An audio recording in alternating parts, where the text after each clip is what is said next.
ಪದ್ಮಮಹಾಪುರಾಣದ ಆದಿಖಂಡದ 53ನೆಯ ಅಧ್ಯಾಯವು. ವ್ಯಾಸ ಮಹರ್ಷಿಯು ಹೇಳುತ್ತಾನೆ, ದಂಡ ಮೇಖಲೆ ಅಜಿನಗಳಿಂದ ಯುಕ್ತನಾಗಿ ಶೌಚವನ್ನು ಸರಿಯಾಗಿ ಮಾಡುತ್ತಾ ಗುರುವಿನಿಂದ ಕರೆಸಿಕೊಂಡು ಗುರುಮುಖವನ್ನು ನೋಡುತ್ತಾ ಅಧ್ಯಯನವನ್ನು ಮಾಡಬೇಕು. ಒಳ್ಳೆಯ ಆಚಾರದಿಂದ ಕೂಡಿದವನಾಗಿ ಕೈಯನ್ನು ಮೇಲೆತ್ತಿಕೊಂಡಿದ್ದು ಕುಳಿತುಕೋ ಎಂದು ಹೇಳಿದ ಮೇಲೆಯೇ ಗುರುವಿನ ಅಭಿಮುಖವಾಗಿ ಕುಳಿತುಕೊಳ್ಳಬೇಕು. ಹೇಳಿದುದನ್ನು ಕೇಳುವುದು, ಮಾತನಾಡುವುದು ಇದನ್ನು ಮಲಗಿಕೊಂಡು ಮಾಡಬಾರದು. ಕೂತುಕೊಂಡು ಊಟ ಮಾಡುತ್ತಾ ಗುರುವಿಗೆ ಉತ್ತರ ಪ್ರತ್ಯುತ್ತರ ಕೊಡಕೂಡದು. ಗುರುವಿಗೆ ಹಿಂದು ಮುಂದಾಗಿ ಕುಳಿತುಕೊಳ್ಳಬಾರದು. ಗುರುಗಳ ಸಮೀಪದಲ್ಲಿ ಅವರ ಹಾಸಿಗೆಗಿಂತ ತಾನು ಕೆಳಗೆ ಹಾಸಿಗೆಯನ್ನು, ಅವರ ಆಸನಕ್ಕಿಂತ ಕೆಳಗೆ ಆಸನವನ್ನು ಮಾಡಿಕೊಳ್ಳಬೇಕು. ಗುರುವಿನ ಎದುರಿಗೆ ಇಷ್ಟ ಬಂದಂತೆ ಕುಳಿತುಕೊಳ್ಳಬಾರದು. ಗುರುವಿನ ಹೆಸರನ್ನು ಪರೋಕ್ಷದಲ್ಲಿಯೂ ಕೂಡ ಹೇಳಕೂಡದು. ಗುರುವನ್ನು ಯಾವ ವಿಧದಿಂದಲೂ ಅಣಕಿಸಬಾರದು. ಗುರುವಿನ ವಿಷಯದಲ್ಲಿ ತಿರಸ್ಕಾರ ನಿಂದನೆಗಳು ನಡೆಯುವಲ್ಲಿ ಕಿವಿಗಳನ್ನು ಮುಚ್ಚಿಕೊಳ್ಳಬೇಕು ಅಥವಾ ಅಲ್ಲಿಂದ ಹೊರಟು ಹೋಗಬೇಕು. ಗುರುವನ್ನು ದೂರದಿಂದಲೇ ಗೌರವಿಸಬಾರದು. ಕೋಪಗೊಂಡು ಗೌರವಿಸಬಾರದು. ಹೆಂಗಸರಿನ ಎದುರಿಗೆ ಗೌರವಿಸಲು ಹೋಗಬಾರದು. ಕುಳಿತುಕೊಂಡೇ ಗುರುವಿಗೆ ಉತ್ತರ ಕೊಡಬಾರದು. ಹತ್ತಿರದಲ್ಲಿ ಕೂತುಕೊಳ್ಳಬಾರದು. ಅಗ್ರೋದಕ, ಹೂ, ದರ್ಬೆ, ಸಮಿತ್ತುಗಳನ್ನು ನಿತ್ಯವೂ ತಂದು ಕೊಡುತ್ತಿರಬೇಕು. ಗುರುವಿಗೆ ಸ್ನಾನ ಮಾಡಿಸುವುದು, ತೈಲ ಮುಂತಾದವನ್ನು ತಿಕ್ಕುವುದು ಇವನ್ನು ಮಾಡಬೇಕು. ಅವರು ಮಲಗಿದ್ದ ಹಾಸಿಗೆಯಲ್ಲಿ ಮಲಗಬಾರದು. ಅವರ ಪಾದುಕೆ ಕೆರೆಗಳನ್ನು ಮುಟ್ಟಬಾರದು. ಅವರ ಪೀಠದಲ್ಲಿ ಕೂಡಬಾರದು. ಅವರ ನೆರಳನ್ನೂ ಕೂಡ ಮೀರಬಾರದು. ಗುರುವಿಗೆ ಹಲ್ಲುಜ್ಜುವ ಕಡ್ಡಿ ಮುಂತಾದವನ್ನು ತಂದುಕೊಡಬೇಕು. ಸಿಕ್ಕಿದ ಅಥವಾ ತಂದ ಅದನ್ನು ಅವರಿಗೆ ಹೇಳಬೇಕು. ಅವರಿಗೆ ಹೇಳದೆ ಹೋಗಬಾರದು. ಅವರ ಹಿತವನ್ನೇ ಬಯಸುತ್ತಿರಬೇಕು. ಗುರುಗಳ ಎದುರಿಗೆ ಕಾಲು ನೀಡಿಕೊಂಡು ಕೂರಬಾರದು. ನಗುವುದು, ಆಕಳಿಸುವುದು, ಕತ್ತಿಗೆ ಸುತ್ತಿಕೊಳ್ಳುವುದು, ಮೈಕೈಗಳನ್ನು ಮುರಿಯುವುದು ಇವನ್ನು ಗುರುವಿನೆದುರಿಗೆ ಮಾಡಬಾರದು. ಗುರುವು ಬೇಡವೆನ್ನುವವರೆಗೂ ಕಾಲಕ್ಕೆ ಸರಿಯಾಗಿ ಅಧ್ಯಯನ ಮಾಡಬೇಕು. ಗುರುವಿನ ಹತ್ತಿರ ಸೇವೆ ಮಾಡುತ್ತಾ ಕೆಳಗೆ ಕುಳಿತುಕೊಳ್ಳಬೇಕು. ಅವರ ಆಸನ, ಹಾಸಿಗೆ, ಯಾನಗಳಲ್ಲಿ ಕುಳಿತುಕೊಳ್ಳಬಾರದು. ಗುರುವು ಓಡುತ್ತಿದ್ದರೆ ತಾನೂ ಹಿಂದೆ ಓಡುತ್ತಿರಬೇಕು. ಹೋಗುತ್ತಿದ್ದರೆ ಹಿಂದೆ ಹೋಗಬೇಕು. ಎತ್ತು, ಕುದುರೆ, ಒಂಟೆಗಳ ಯಾನ, ಮಹಡಿ, ಆಸನಗಳಲ್ಲಿ ಆ ಆಸನವು ಗುರುವಿನದ್ದಾಗಿದ್ದರೆ ಅವುಗಳ ಜೊತೆಯಲ್ಲಿ ಕೂರಬಹುದು. ಕಲ್ಲು ಚಪ್ಪಡಿ, ದೋಣಿಗಳಲ್ಲಿ ಜೊತೆಯಲ್ಲಿ ಕೂರಬಹುದು. ಜಿತೇಂದ್ರಿಯನಾಗಿ ಕೋಪವಿಲ್ಲದೆ ಶುಚಿಯಾಗಿ ಯಾವಾಗಲೂ ಇರಬೇಕು. ಮಧುರವಾದ ಹಿತವಾದ ಮಾತನ್ನು ಆಡಬೇಕು. ಗಂಧಮಾಲೆ ರಸ, ಗಂಧದ ಅಂಟಿನಂತಿರುವ ಪದಾರ್ಥ, ಕಪ್ಪೆ ಚಿಪ್ಪುಗಳನ್ನು ನೋಡಿ ಆಸೆ ಬಿಡಬೇಕು. ಪ್ರಾಣಿಹಿಂಸೆ ಮಾಡಬಾರದು.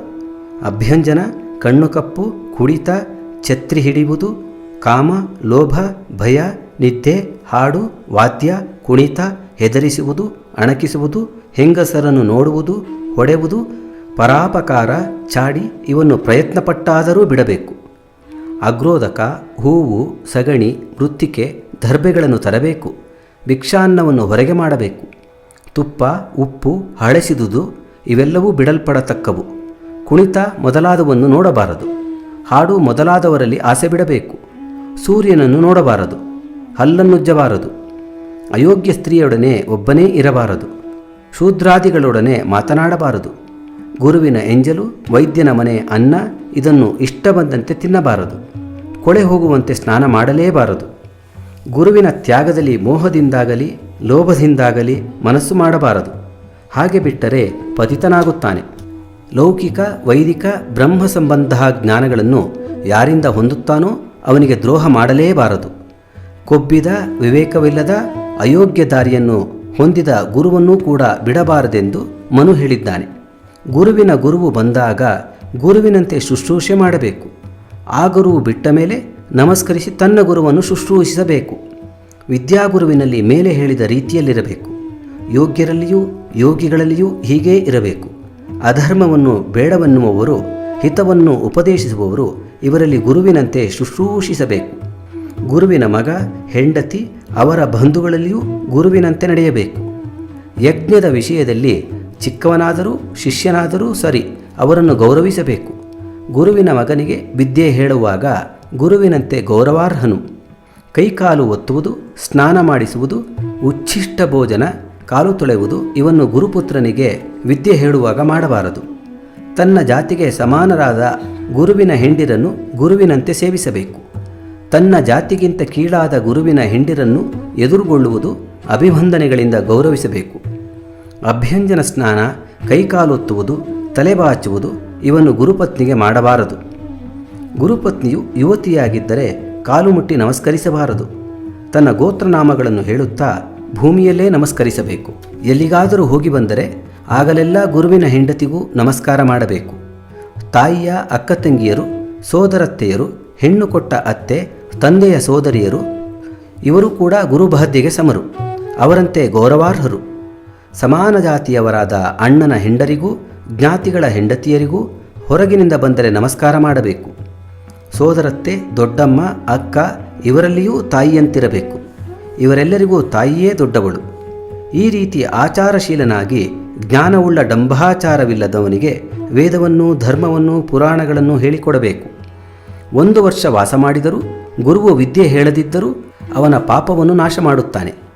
ಮೇಲೆ ಹೇಳಿದಂಥವನು ಗುರುಪುತ್ರ, ಶುಶ್ರೂಷಕ, ಜ್ಞಾನವನ್ನು ತನಗೆ ಬೋಧಿಸಿದವನು, ಧರ್ಮವುಳ್ಳವನು, ಶುಚಿಯಾದವನು, ಶಕ್ತನು, ಅನ್ನ ನೀರುಗಳನ್ನು ಕೊಡುವವನು, ಸಾಧುವು ಈ 10 ಜನರನ್ನು ಅಧ್ಯಯನ ಮಾಡಿಸಬೇಕು. ಕಂಠಸ್ವರ ಮಧುರವಾಗಿ ಉಳ್ಳವನು, ದ್ರೋಹ ಬಯಸದವನು, ಬುದ್ಧಿವಂತ, ಗುರುವನ್ನಾಗಿ ಮಾಡಿಕೊಳ್ಳಲು ಇಚ್ಛೆಯುಳ್ಳವನು, ಆಪ್ತಪ್ರಿಯ ಇಂತಹ ದ್ವಿಜರನ್ನು ವಿಧಿವತ್ತಾಗಿ ಅಧ್ಯಯನ ಮಾಡಿಸಬೇಕು. ಇವರಲ್ಲಿ ಬ್ರಾಹ್ಮಣನಾದವನಿಗೆ ಎಲ್ಲವನ್ನೂ ಹೇಳಬಹುದು. ಮಿಕ್ಕವರಿಗೆ ಅವರಿಗೆ ಹೇಳಿರುವ ರೀತಿಯಲ್ಲಿ ಹೇಳಿಕೊಡಬೇಕು. ಆಚಮನ ಮಾಡಿ ಉತ್ತರಾಭಿಮುಖವಾಗಿ ಕುಳಿತು ಅಧ್ಯಯನ ಮಾಡಬೇಕು. ಪಾದಕ್ಕೆ ನಮಸ್ಕರಿಸಿ ಗುರುವಿನ ಮುಖ ನೋಡುತ್ತಾ ಹೇಳಿಕೊಡಿರೆಂದು ಕೇಳಿ ಹೇಳಿಸಿಕೊಳ್ಳಬೇಕು. ಸಾಕಾದಾಗ ಸಾಕೆಂದು ಹೇಳಬೇಕು. ಗುರುವಿನೆದುರಿಗೆ ಕೂರಬಾರದು. ಗುರುವಿಗೆ ಪೂರ್ವ ದಿಕ್ಕಿನಲ್ಲಿ ಕುಳಿತುಕೊಳ್ಳಬೇಕು. ಅನುಕೂಲವಾಗಿ ಕುಳಿತುಕೊಳ್ಳಬೇಕು. ಕೈಗೆ ಪವಿತ್ರ ಹಾಕಿಕೊಳ್ಳಬೇಕು. 3 ಬಾರಿ ಪ್ರಾಣಾಯಾಮ ಮಾಡಬೇಕು. ಆಮೇಲೆ ಓಂಕಾರವನ್ನು ಉಚ್ಚರಿಸಬೇಕು. ಬ್ರಾಹ್ಮಣನು ಅಧ್ಯಯನದ ಆದ್ಯಂತಗಳಲ್ಲಿ ಪ್ರಾಣಾಯಾಮ ಮಾಡಬೇಕು. ಬೊಗಸೆಯ ಅಂಜಲಿಯನ್ನು ಕಟ್ಟಿಕೊಂಡು ಅಧ್ಯಯನ ಮಾಡಬೇಕು. ಎಲ್ಲ ಪ್ರಾಣಿಗಳಿಗೂ ವೇದವೇ ಕಂಡು, ಆದ್ದರಿಂದ ನಿತ್ಯವೂ ಅಧ್ಯಯನ ಮಾಡಬೇಕು. ಇಲ್ಲದಿದ್ದರೆ ಬ್ರಾಹ್ಮಣಿಕೆ ಹೋಗುತ್ತದೆ. ನಿತ್ಯವೂ ಋಕ್ಕುಗಳನ್ನು ಅಧ್ಯಯನ ಮಾಡಬೇಕು. ಹಾಲನ್ನು ಆಹುತಿ ಕೊಡೋಣವಾದ್ದರಿಂದ ದೇವತೆಗಳನ್ನು ತೃಪ್ತಿಪಡಿಸಬೇಕು. ಆಯಾ ಕಾಲದಲ್ಲಿ ಇಷ್ಟವನ್ನು ಅಪೇಕ್ಷಿಸುತ್ತಾ ದೇವತೆಗಳಿಗೆ ಹೋಮ ಮಾಡಬೇಕು. ಯಜುರಧ್ಯಯನದಲ್ಲಿ ದೇವತೆಗಳಿಗೆ ಮೊಸರಿನಿಂದ ಹೋಮ ಮಾಡಬೇಕು. ಸಾಮಾಧ್ಯಾಯನದಲ್ಲಿ ತುಪ್ಪದಿಂದ ಹೋಮ ಮಾಡುತ್ತಿರಬೇಕು. ಅಥರ್ವಣ ವೇದ, ಶುಕ್ಲ ಯಜಸ್ಸುಗಳನ್ನು ಅಧ್ಯಯನ ಮಾಡುವಾಗ ಜೇನಿನ ಹೋಮ ಮಾಡಬೇಕು. ಧರ್ಮಶಾಸ್ತ್ರಗಳನ್ನು, ಪುರಾಣಗಳನ್ನು ಓದುವಾಗ ಮಾಂಸದಿಂದ ದೇವತೆಗಳನ್ನು ತರ್ಪಿಸಬೇಕು. ಈ ದೇವತೆಗಳ ಸಮೀಪದಲ್ಲಿ ನಿತ್ಯ ವಿಧಿ ಮಾಡಿಕೊಂಡು ಅರಣ್ಯದಲ್ಲಿ ಗಾಯತ್ರಿಯನ್ನು ಕಲಿಯಬೇಕು. ಹೆಚ್ಚೆಂದರೆ 1000, ಸಾಧಾರಣವೆಂದರೆ 100, ಕೊಂಚವೆಂದರೆ 10. ಈ ರೀತಿಯಾಗಿ ಗಾಯತ್ರಿ ಜಪ ಮಾಡಿದರೆ ಜಪಯಜ್ಞವೆಂದು ಹೇಳಿದೆ. ಗಾಯತ್ರಿಯನ್ನು, ಚತುರ್ವೇದಗಳನ್ನು ಬ್ರಹ್ಮನು ತೂಕ ಮಾಡಲು ಒಂದು ಕಡೆ ಗಾಯತ್ರಿಯು, ಮತ್ತೊಂದು ಕಡೆ ವೇದಗಳು ಸಮನಾದವು. ಓಂಕಾರವನ್ನು ಮೊದಲು ಉಚ್ಚರಿಸಿ ಅನಂತರ ಭೂರ್ಭುವಸ್ವಗಳೆಂಬ ವ್ಯಾಹೃತಿಗಳನ್ನು ಉಚ್ಚರಿಸಬೇಕು. ಆಮೇಲೆ ಪುನಃ ಸಾವಿತ್ರಿಯನ್ನು ಉಚ್ಚರಿಸಬೇಕು, ಅಂದರೆ ಜಪಿಸಬೇಕು. ಪೂರ್ವದ ಕಲ್ಪದಲ್ಲಿ ಭೂಹು, ಭುವಃ, ಸ್ವಹ ಎಂಬ ವ್ಯಾಹೃತಿಗಳು 3 ಉತ್ಪನ್ನವಾದವು. ಎಲ್ಲ ಅಶುಭಗಳನ್ನು ನಾಶ ಮಾಡುತ್ತವೆ. ಕಾಲವು ಪ್ರಧಾನ ಪುರುಷನು.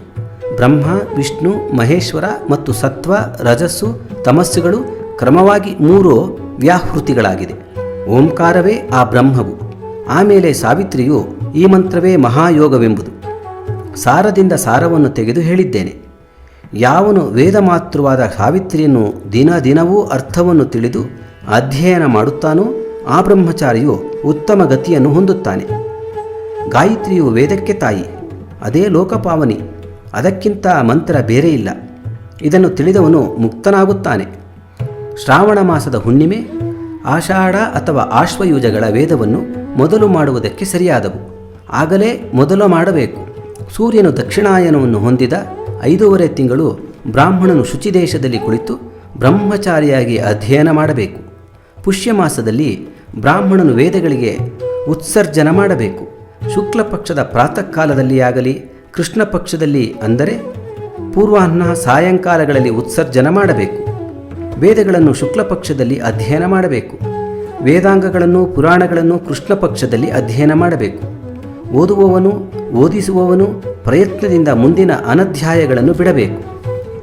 ರಾತ್ರಿಯಲ್ಲಿ ಗಾಳಿ ಬಿರುಸಾಗಿ ಬೀಸುವಾಗ, ಹಗಲಲ್ಲಿ ಧೂಳೆದ್ದಿರುವಾಗ, ಮಿಂಚುಗುಡುಗು ಮಳೆ ಬಂದಾಗ, ಉಲ್ಕಾಪಾಶ ಶಿಲಾಪಾತಗಳಾದಾಗ ಅಧ್ಯಯನ ಕೂಡದು. ಇವುಗಳು ಅಕಾಲವಾದ ಅನಧ್ಯಾಯಗಳೆಂದು ಬ್ರಹ್ಮನು ಹೇಳಿದ್ದಾನೆ. ಅಗ್ನಿಗಳು ವಿಕಾರವನ್ನು ಹೊಂದಿದರೆ ಅಥವಾ ಬಹು ಹೆಚ್ಚಿದರೆ ಅಭ್ಯುದಿತಾನಧ್ಯಯನ, ಮಳೆಗಾಲವಲ್ಲದಿದ್ದು ಮೋಡ ಕಾಣಿಸಿಕೊಂಡರೆ ಅದು ಅನಧ್ಯಯನ. ಸಿಡಿಲು, ಭೂಕಂಪ, ಧೂಮಕೇತು ದರ್ಶನ ಇವುಗಳು ಕಾಣಿಸಿದರೆ ಎಲ್ಲ ಕಾಲಗಳಲ್ಲೂ ಅನಧ್ಯಾಯವು. ಅಗ್ನಿಯು ಕಾಣಿಸಿಕೊಂಡರೆ, ಮಿಂಚು ಗುಡುಗಳ ಧ್ವನಿ ಬಂದರೆ, ಸೂರ್ಯನಿದ್ದರೆ ಅನಧ್ಯಾಯವು. ರಾತ್ರಿ ಶೇಷವಾಗಿದ್ದರೆ ಹಗಲಿನಂತೆ ಅನಧ್ಯಾಯವು. ಧರ್ಮದಲ್ಲಿ ಆಸಕ್ತರಾದವರಿಗೆ ಗ್ರಾಮಗಳಲ್ಲೂ ನಗರಗಳಲ್ಲೂ ಮೂತ್ರಗಂಧ ಹೆಚ್ಚಾಗಿದ್ದರೆ ನಿತ್ಯಾನಧ್ಯಾಯವೂ ಆಗುತ್ತದೆ. ಊರಿನೊಳಗೆ ಹೆಣವಿದ್ದರೆ, ಶೂದ್ರನ ಸನ್ನಿಧಿಯಲ್ಲಿ ಅಳುತ್ತಿದ್ದರೆ, ಅಂದರೆ ದುಃಖದಲ್ಲಿದ್ದರೆ, ಮಳೆ ಬರುತ್ತಿದ್ದರೆ ಅನಧ್ಯಾಯವು, ಅದು ನಿತವಾದದ್ದು. ಅರ್ಧರಾತ್ರಿಯಲ್ಲಿ ನೀರಿನಲ್ಲಿ ಮಲಮೂತ್ರಗಳನ್ನು ವಿಸರ್ಜಿಸಬಹುದು. ಶ್ರಾದ್ದದ ಅನ್ನ ತಿಂದವನು, ಬ್ರಾಹ್ಮಣಾರ್ಥ ಮಾಡಿದವನು ವೇದವನ್ನು ಮನಸ್ಸಿನಿಂದ ಚಿಂತಿಸಬಾರದು. ಬ್ರಾಹ್ಮಣನು ಏಕೋದ್ದಿಷ್ಟದ ದುಡ್ಡನ್ನು ತೆಗೆದುಕೊಂಡಿದ್ದರೆ ರಾಜನ ಸೂತಕ, ಗ್ರಹಣ ಸೂತಕಗಳಲ್ಲಿ 3 ದಿನ ಅನುಧ್ಯಾಯವು. ಭಿಕ್ಷಾನ್ನ ಮಾಡದಿರುವಾಗ ಎಣ್ಣೆ ಹಚ್ಚಿಕೊಂಡು ಇರುವ ಪರ್ಯಂತವೂ ವೇದಾಧ್ಯಯನ ಕೂಡದು. ಮಲಗಿಕೊಂಡು, ಕಾಲು ನೀಡಿಕೊಂಡು, ತೊಡೆಯ ಮೇಲೆ ತೊಡೆ ಹಾಕಿಕೊಂಡು ಮಾಂಸವನ್ನು ತಿಂದು ಮತ್ತು ಶೂದ್ರಾನ್ನವನ್ನು ತಿಂದು ಅಧ್ಯಯನ ಮಾಡಬಾರದು. ಹಿಮ ಬೀಳುತ್ತಿದ್ದರೆ, ಬಾಣ ಶಬ್ದ ಕೇಳಿದರೆ, ಪ್ರಾತಃ ಸಾಯಂಕಾಲಗಳಲ್ಲಿ, ಅಮಾವಾಸ್ಯೆ ಚತುರ್ದಶಿಗಳಲ್ಲಿ, ಪೌರ್ಣಮಾಸಿ ಅಷ್ಟಮಿಗಳಲ್ಲಿ ಅಧ್ಯಯನ ಮಾಡಬಾರದು. ಉಪಕರ್ಮ, ಉತ್ಸರ್ಗಗಳಲ್ಲಿ 3 ದಿನ ಅನಧ್ಯಾಯವು. ಅಷ್ಟಕೇಷ್ಟಿ ಮಾಡಿದಾಗ ಅಹೋರಾತ್ರಿ ಅನಧ್ಯಯನ. ಋತುವಿನ ಕೊನೆಗಳಲ್ಲಿ ರಾತ್ರಿಗಳಲ್ಲಿ ಮಾತ್ರ ಅನಧ್ಯಯನವು. ಮಾರ್ಗಶಿರ, ಪುಷ್ಯ, ಮಾಘ ಮಾಸಗಳಲ್ಲಿ, ಕೃಷ್ಣ ಪಕ್ಷಿಗಳಲ್ಲಿ ಅಷ್ಟಕಗಳು ಬರುತ್ತವೆಂದು 3 ಅಷ್ಟಕಗಳನ್ನು ಹೇಳಿದ್ದಾರೆ. ಚೊಳ್ಳೆ, ಬೂರುಗ, ಹಿಪ್ಪೆ, ಕಂಚುವಾಳ, ಬೇಲದ ಮರಗಳು ನೆರಳಿನಲ್ಲಿ ಅಧ್ಯಯನ ಮಾಡಬಾರದು. ಜೊತೆಯಲ್ಲಿ ಓದಿದವನು, ತನ್ನ ಗುರುವಿನಲ್ಲಿ ಓದಿದವನು, ಆಚಾರ್ಯರು ಮೃತಪಟ್ಟರೆ 3 ದಿನ ಅನಧ್ಯಾಯವು. ಇವುಗಳು ಛಿದ್ರಗಳು. ಇವುಗಳಲ್ಲಿ ಅಧ್ಯಯನ ಮಾಡಿದರೆ ರಾಕ್ಷಸರು ಹಿಂಸಿಸುತ್ತಾರೆ. ಆದ್ದರಿಂದ ಅನಧ್ಯಯನವೆಂದು ಹೇಳಿದೆ. ಆದರೆ ನಿತ್ಯಕರ್ಮಗಳಲ್ಲಿ, ಸಂಧ್ಯಾಕಾಲಗಳಲ್ಲಿ, ಉಪಕರ್ಮ, ಉತ್ಸರ್ಜಗಳಲ್ಲಿ, ಹೋಮದ ಕೊನೆಯಲ್ಲಿ 1 ರುಕ್ಕು ಅಥವಾ 1 ಯಜಸ್ಸು ಅಥವಾ 1 ಸಾಮವನ್ನಾದರೂ ಅಧ್ಯಯನ ಮಾಡಬೇಕು. ಅಷ್ಟಕಾದಿಗಳಲ್ಲಿ ಗಾಳಿ ಬಲವಾಗಿ ಬೀಸಿದರೂ ಅಧ್ಯಯನ ಮಾಡಬಹುದು. ವೇದಾಂಗಗಳಿಗೂ, ಇತಿಹಾಸ ಪುರಾಣಗಳಿಗೂ, ಧರ್ಮಶಾಸ್ತ್ರವೇ ಮೊದಲಾದವುಗಳಿಗೂ ಈ ಅನಧ್ಯಯಗಳಿಲ್ಲ. ಪೂರ್ವದಲ್ಲಿ ಬ್ರಹ್ಮನು ಋಷಿಗಳಿಗೆ ಹೇಳಿದ ಅನಧ್ಯಯಗಳನ್ನು ನಾನು ಸಂಗ್ರಹಿಸಿ ಬ್ರಹ್ಮಚಾರಿಗಳಿಗೆ ಹೇಳಿದ್ದೇನೆ. ವೇದವನ್ನು ಓದದೆ ಮತ್ಯಾವುದಕ್ಕಾದರೂ ಪ್ರಯತ್ನಪಟ್ಟರೆ ಅವನು ಮೂರ್ಖನು. ಅವನನ್ನು ಮಾತನಾಡಿಸಬಾರದು. ಅವನು ವೇದಬಾಹ್ಯನೆಂದು ತಿಳಿಯಬೇಕು. ವೇದದ ಮೂಲದ ಮಂತ್ರದ ಕಲಿಯುವಿಕೆಯಿಂದ ಬ್ರಾಹ್ಮಣನು ಸಂತುಷ್ಟನಾಗಬಾರದು. ಪಾಠ ಮಾತ್ರವನ್ನು ಕಲಿತವನು ಕೆಸರಿನಲ್ಲಿ ಹುಳಿಕೊಂಡಿರುವ ಹಸುವಿನಂತೆ ಕಷ್ಟಪಡುತ್ತಾನೆ. ವಿಧಿವತ್ತಾಗಿ ವೇದವನ್ನು ಓದಿ ಅದರ ಅರ್ಥವನ್ನು ವಿಚಾರ ಮಾಡಿದವನು ದಡ್ಡ. ಶೂದ್ರನಿಗೆ ಸಮಾನನು ಅರ್ಹತೆಯನ್ನು ಹೊಂದುವುದಿಲ್ಲ. ಕೊನೆಯವರೆಗೂ ಗುರು ಶುಶ್ರೂಷೆಯಲ್ಲಿಯೇ ಇರಬೇಕೆಂದು ತೋರಿದರೆ ಶರೀರ ನಾಶವಾಗುವವರೆಗೂ ಸಾಯುವ ತನಕ ಶುಶ್ರೂಷಿಸಬೇಕು. ಕಾಡಿಗೆ ಹೋಗಿ ಅಗ್ನಿ ಕಾರ್ಯಾದಿಗಳನ್ನು ಮಾಡಿಕೊಂಡು ಬ್ರಹ್ಮನಿಷ್ಠನಾಗಿಯೂ ಜಿತೇಂದ್ರಿಯನಾಗಿಯೂ ನಿತ್ಯವೂ ಅಧ್ಯಯನ ಮಾಡಬೇಕು. ಸಾವಿತ್ರಿ, ಶತರುದ್ರೀಯ ವೇದಾಂತಗಳನ್ನು ಹೆಚ್ಚಾಗಿ ಅಭ್ಯಾಸ ಮಾಡುತ್ತಿರಬೇಕು. ಭಿಕ್ಷಾನ್ನ ಮಾಡಬಾರದು. ವೇದಾಭ್ಯಾಸ ಮಾಡುವ ವಿಷಯದಲ್ಲಿ ಹಿಂದಿನಿಂದಲೂ ಬಂದ ಸಂಪ್ರದಾಯವನ್ನು ಹೇಳಿದ್ದೇನೆ. ಸ್ವಯಂಭುವ ಮನುವು ಹಿಂದೆ ಮಹರ್ಷಿಗಳಿಂದ ಪ್ರಶ್ನಿಸಲ್ಪಟ್ಟು ಅವರಿಗೆ ಹೇಳಿದುದನ್ನೇ ಈಗ ನಿಮಗೂ ಹೇಳಿದ್ದೇನೆ. ಇಲ್ಲಿಗೆ ಶ್ರೀ ಪದ್ಮಮಹಾಪುರಾಣದ ಆದಿಖಂಡದಲ್ಲಿನ ಕರ್ಮಯೋಗ ಕಥನದಲ್ಲಿ 53ನೇ ಅಧ್ಯಾಯವು ಮುಗಿದುದು.